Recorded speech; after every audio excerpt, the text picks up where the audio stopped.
All right. Well, my portrayal of the Elephant Man in downtown Sarasota was a really interesting experience.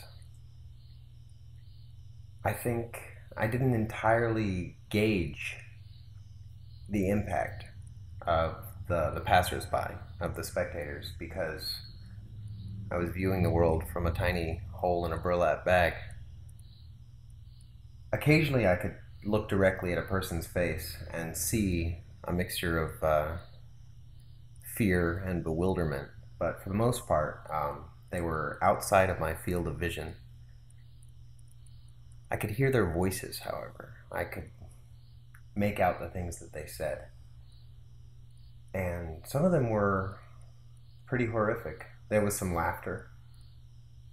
A few people directly ridiculed me. A couple guys riding by on bicycles said that they would push me over and take my cane. Interestingly enough, children were the least affected by the Elephant Man's visage and persona. They didn't respond. They went about their business, and they took a glance and then went back to whatever it was they were doing. But their parents showed a mixture of fear and apprehension. When I started asking people for money at the bus stop, I imagined, you know, I needed to get on that bus to get back home. And I was relying on the kindness of strangers. Well, people weren't kind. People moved away. People said they had nothing. One man reached into his pocket and pulled out 48 cents. And everybody else had nothing to offer. When the bus driver told me to take that bag off my head and that I wasn't getting on the bus if I was going to do any of that crazy shit, uh, I felt hurt, as into the character as I was at that moment. It was kind of painful to hear that sort of thing.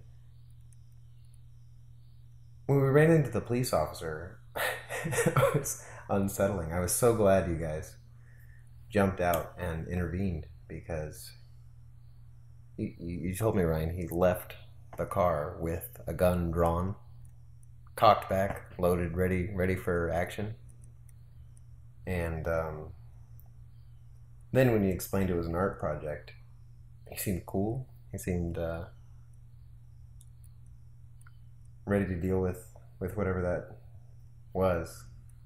He actually gave us a time frame. You got 15 minutes to finish all this up. I'll be watching you. I think he was more concerned that the crowds would react.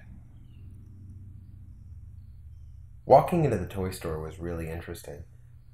Um, what must it be like to have this huge physical deformity and still need to go out into society to acquire goods and services? No man is an island. So, in this toy store, talking to people, asking for a boomerang,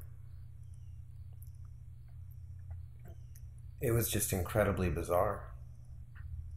The the man behind the counter seemed willing and eager to help, but I wasn't sure if he was more concerned about protecting his customers from me or perhaps protecting me from the customers.